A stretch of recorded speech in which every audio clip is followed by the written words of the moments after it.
E aí, pessoal, tudo bem? Hoje a gente vai estar falando de automações para campos dentro do Candy. Então, a gente trouxe aqui para conseguir exemplificar um pouco do que pode ser feito com automação de campos, um processo de compras, onde a gente vai estar utilizando essas funcionalidades para mostrar, né, como que elas funcionam da melhor forma e como podem ser aplicadas em um processo real, tá?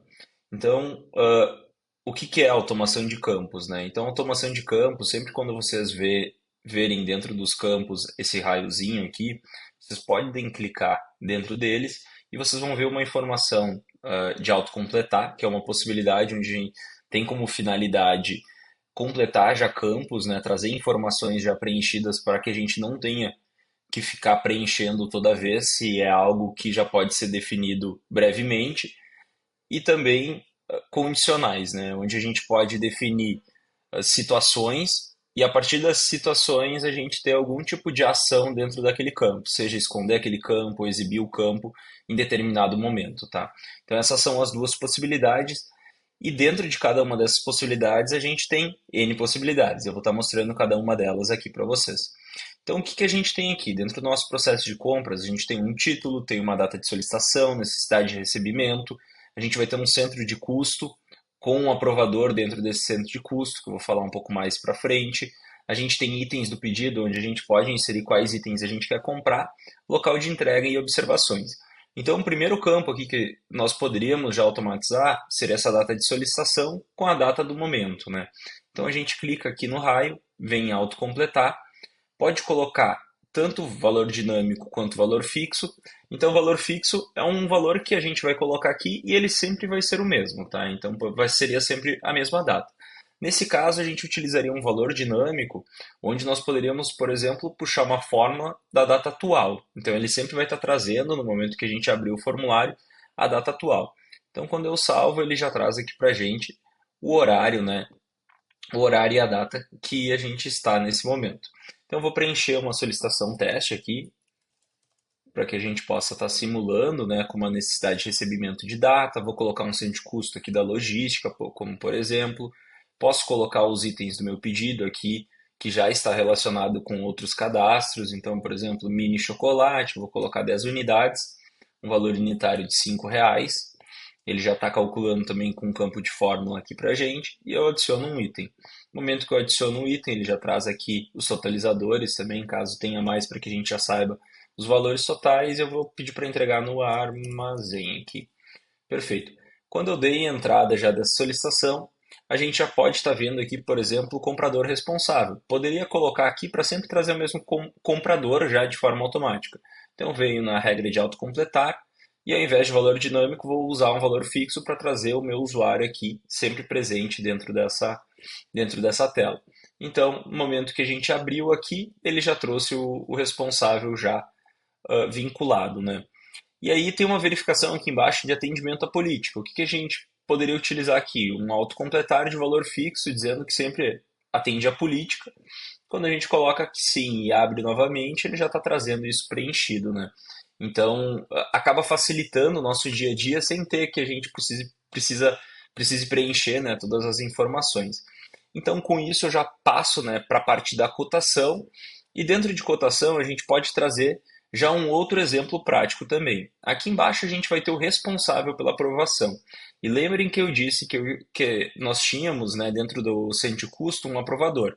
Então tem um cadastro chamado centro de custo e cada centro de custo tem um aprovador vinculado.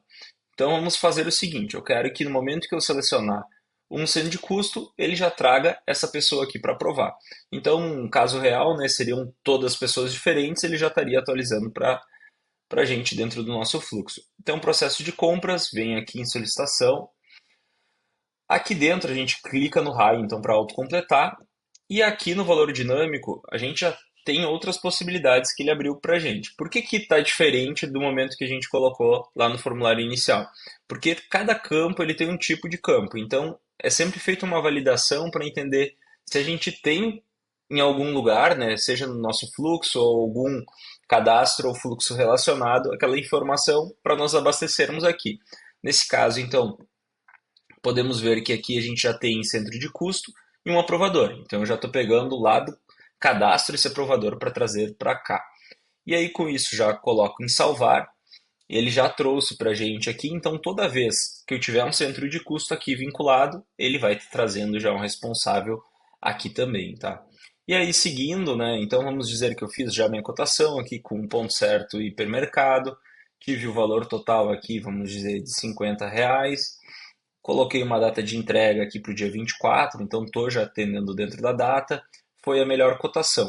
Aí no momento então que eu finalizei essa etapa, já passo para aprovação, já caiu para o responsável, né, que é o responsável da logística aprovar. Essa pessoa pode vir aqui fazer a aprovação dela e enviar para compra. Aqui tem outra possibilidade de autocompletar legal que nós podemos usar também, que é o quê? Então, vamos dizer que aqui a gente vai inserir nota fiscal, a conferência, se foi conferido o produto que a gente está recebendo, e aqui embaixo a gente está mandando já uma contas a pagar para o financeiro. E aqui temos diversas informações, como data de solicitação, tipo de pagamento, histórico de documento e fornecedor. Então, o que que nós poderíamos fazer? Aqui, data de solicitação, a gente poderia preencher já com a data da solicitação que nós temos aqui em cima, certo? Então, venho aqui, autocompletar, escolho já o campo do fluxo atual, né, de data de solicitação, salvo. Vou vir aqui no fornecedor também, vou autocompletar com o fornecedor que eu escolhi, né, que é o que está nos atendendo aqui. E poderia também, por exemplo, pegar o valor do título aqui, colocar o valor total. Então, eu já tenho o valor total aqui também.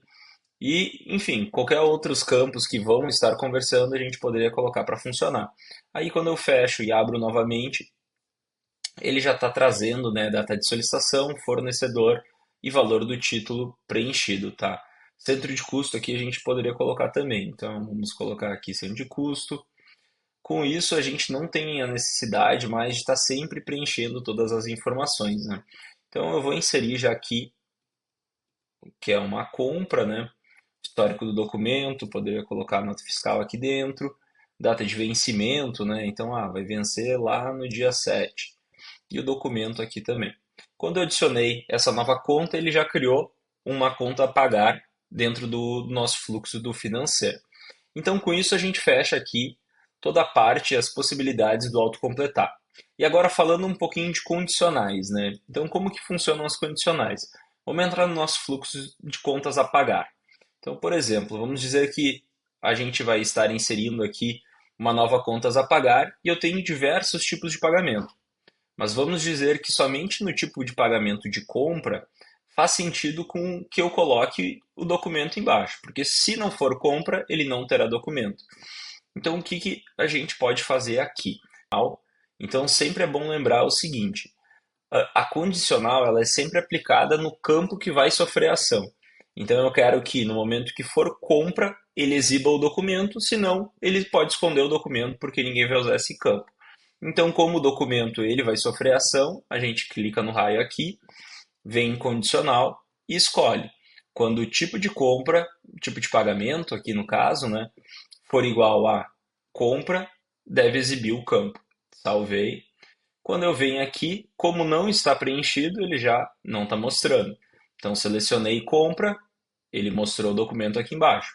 Selecionei reembolso, ele já não mostra mais. Ó, então, passei aqui reembolso, não mostra mais, e compra, ele está mostrando. Então, dessa forma aqui fica super bom para que a gente possa fazer esse tipo de condicional. A mesma forma, ela vai acontecer também para que a gente possa estar ocultando em algum momento, né? Ou mostrando. Então vamos seguir aqui com a nossa compra. Por exemplo, os dados estão de acordo com a política financeira. Caso esteja assim, tá tudo bem. Então o que que eu quero, né? Caso for não, eu quero que seja obrigatório o preenchimento de observação. Então eu já clico aqui em observação, crio uma nova condicional, então que é onde nós estamos verificando se está com a política financeira correta. Vou colocar no momento for igual a não, eu quero exibir o campo. Se não, eu não quero. Tá? Então, quando eu fecho aqui, ele está mostrando. Se eu coloco sim, ele some. Não, ele mostra, sim, ele some. E, por exemplo, se eu colocar aqui não, eu estou recusando essa, essa conta, né? Então, o que que nós podemos fazer? Podemos clicar em responsável pela aprovação, vire incondicional, e aí nós vamos dizer que no momento que for não, eu quero esconder esse campo, porque eu não vou mandar ele para aprovação, certo? Quando eu fecho aqui, ele já sumiu. E assim ele vai estar fazendo sempre a troca aqui de acordo com o nosso resultado, tá? Isso pode ser feita de diversas formas, tá? Então as condicionais, elas podem utilizar todos os campos, né? Tanto campos padrões como customizáveis do nosso fluxo, como também a gente pode estar combinando mais de uma situação, tá? E aí no momento que a gente tem mais de uma regra condicional, sempre a primeira que encontrar e for positiva, o que a gente vai escolher para estar aplicando, tá? Então, são essas nossas automações para campos. Espero que vocês tenham gostado aí. E qualquer sugestão de melhoria pode estar enviando para a gente, que estaremos avaliando e implementando no sistema. Beleza? Obrigado, valeu.